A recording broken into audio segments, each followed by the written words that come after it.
Saludos a todos, muy buenas y bienvenidos a Madridismo al Día. Victoria del Real Madrid 76-80 en un partido muy duro que ha obtenido al final en forma de triunfo el Real Madrid. Como decimos, 76-80 en un partido que sinceramente, por supuesto, estoy súper contento como todo madridista con la victoria del Real Madrid hoy, pero es un partido que yo tengo la sensación muy clara de que lo hemos tenido en la mano bastantes minutos atrás, ¿no? Y que hemos ido desajustando, haciendo acciones un tanto estúpidas en defensa, fallos evidentes en ataque, en un día donde otra vez de nuevo nos costaba mucho anotar de fuera, donde no impusimos ni mucho menos del todo nuestros kilos, nuestra fuerza con Tavares, Poirier.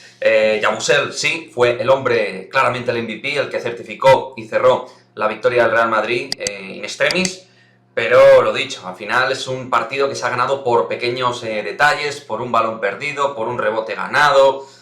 Creo que no teníamos que haber llegado a esto, pero es verdad que al final estamos en la Euroliga y que casi ningún partido va a ser sencillo. Alguno podrás ganar de paliza, pero van a ser obviamente los menos. Y en una cancha tan caliente va a ser complicado obtener triunfos holgados. Por supuesto, como digo, me quedo con el partido de Yabusel, que ha sido extraordinario en todos los elementos de liderazgo. En el tiro ha sido claramente el más acertado, tanto por fuera como por dentro. Ha terminado con un 23 de valoración riquísimo, reboteando, pero sobre todo anotando, ¿no? Y tomando determinación desde la línea del 6.75, donde otros no tenían acierto, él sí lo tenía. En instantes finales sin Tavares y Poirier por las faltas. Del arbitraje voy a hablar, obviamente. Creo que en distintos balones donde claramente era a favor del Real Madrid, faltas que recibían los jugadores del Madrid en zona no fueron pitadas, y creo que eso nos desquició y nos sacó un poquito bastante del partido. A nuestros centers por lo menos, y a Pablo Laso bastante también, que le sacó del partido. Por fuera no encontramos muchas soluciones, al margen de Abalde y Fabián Coser en algunos instantes del partido, o Sergio Llull, que es verdad que por ejemplo en el segundo cuarto anotó triples claves para obtener ese ancho de ventaja que en principio tenía que haber sido importante para mantener luego en constancia y regularidad, pero ellos también se vieron muy competitivos en casa. Al final Trincheri consigue hacer un equipo de entreguerras, un equipo siempre fajador, luchador en defensa, y que además tiene buenos jugadores en ataque, ¿no? Hemos visto a 5 hombres con 10 o más puntos. Yo destacaría a Rabbit por encima del resto, al igual que Darren Hillar, que hizo un partidazo sensacional, el zurdo norteamericano, en todas las comandanzas o en todo lo que es la parte creativa del ataque del Bayern Múnich, y De'Zhaun Thomas, ¿no? Que también fue muy importante jugando de falso 4.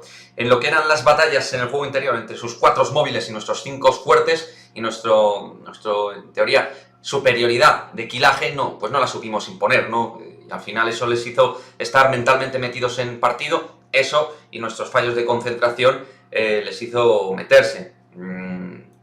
Luego, pequeños detalles de Pablo en las permutas y en las sustituciones que creo que pudieron ser mejor, pero ya está. A pensar en el próximo partido, que al final tenemos un mes de noviembre descomunal con partido cada 2 días y medio. Es muy difícil que los chicos mantengan, digamos, una constancia en el lanzamiento, en la circulación. Hoy nos ha costado mucho circular, exceptuando en la primera parte, en algunos instantes del segundo cuarto, donde sí que hemos tenido ahí más fluidez en el primero, pero en la segunda parte hemos tenido bastante atasco en el tiro, pero también en el extra pass, en la circulación desde la zona perimetral.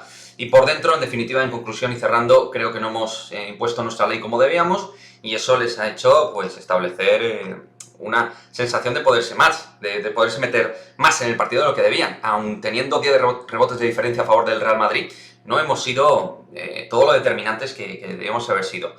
Pero bueno, ahora a pensar en la Liga, a pensar en otra cosa. Nos quedamos con un Yabusel tremendamente heroico. Lo de este tío, menudo fichaje, claramente el mejor fichaje del equipo, y que ya, con todas las de la ley, en mayúsculas, Gerson Yabusel es uno de los jugadores más importantes del Real Madrid, claramente.